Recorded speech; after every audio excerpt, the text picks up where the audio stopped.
Alright, so this is the DELL U2720Q, and if you saw my review of the Asus VG27AQ, my previous video, you will know that this is a very different monitor. The VG27AQ, whilst great for productivity with a 1440p resolution, was great and all, but this monitor takes that to a whole new level with a 4K resolution and much better, more accurate colors. Alright, so I'll start off with the design and the stand that this thing comes with. So good news here, the bezels are super thin, some of the thinnest I've seen, with a subtle DELL logo on the bottom. The design on the back is sort of office-like, which is kind of the main environment a monitor like this is targeted at. The stand is also really good, similar to the Asus monitor. There's a ton of tilt, height, swivel adjustment. I don't think anyone's going to complain about this not being ergonomic enough. I will say, however, the adjustments themselves are pretty tight and tough to do actually.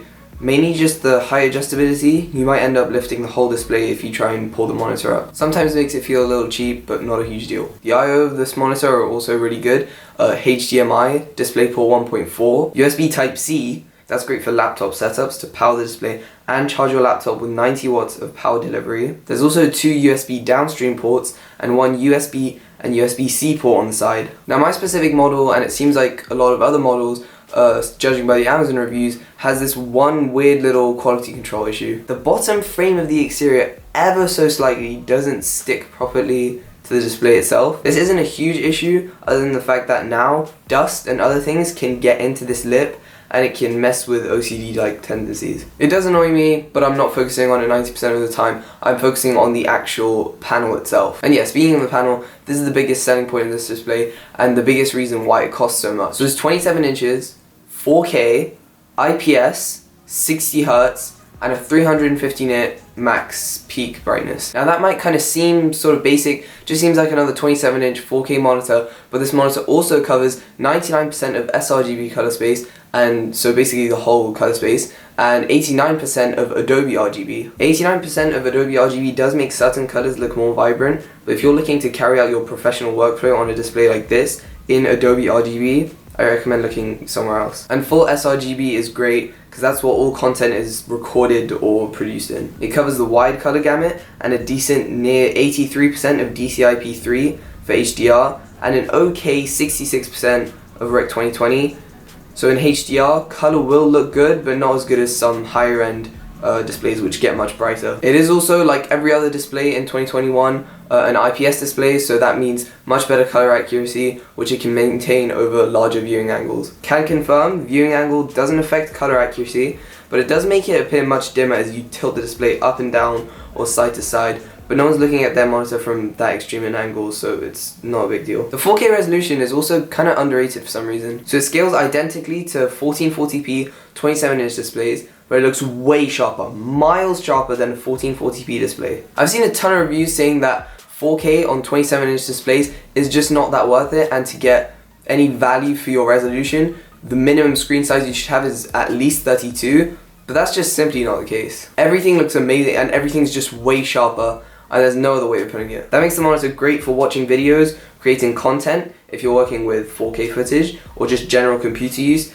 Everything looks great. The coating on the display is also matte, which is great if you work in a room with a lot of bright lights, and glare on your screen has been an issue in the past. It's not completely matte, it's not like fully smooth to the touch or anything, but it's not glossy at all, which I definitely prefer. Right, so I play a lot of games, specifically first-person shooter competitive games, things like Valorant and Apex, but mainly Valorant. I was using this as my main gaming display before the Asus monitor came in, and I found it to be just fine. It's obviously a 60Hz monitor, but because I wasn't coming from a higher refresh rate monitor with low motion blur technology, I didn't notice any significant frame drops or motion blur. I kind of just played for the enjoyment and didn't really care. Then after trying a 165Hz higher refresh rate monitor, because you know how everyone says that's the biggest upgrade you can get, I couldn't go back to gaming on this one. On top of the pretty standard 60Hz refresh rate, it also has an 8 millisecond response time, which isn't great, but it's not ideal for competitive first-person shooters where reaction times are super important. Alright, so if I haven't mentioned already,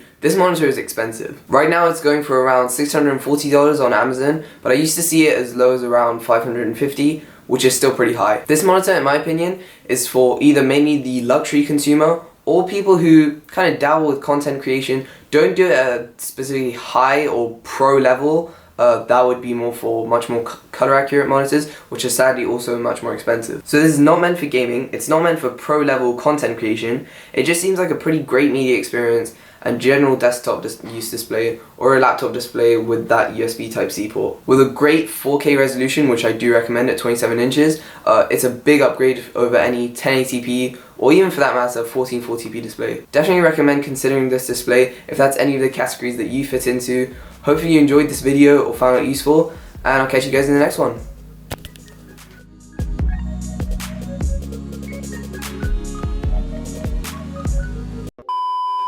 Definitely recommend considering display if definitely recommend considering display definitely recommend considering display definitely recommend considering display if that's any of the categories that you fit into, and definitely recommend considering this display if that's any of the categories that you fit into, and hope you found this video enjoyable. Definitely recommend considering this display if that's any of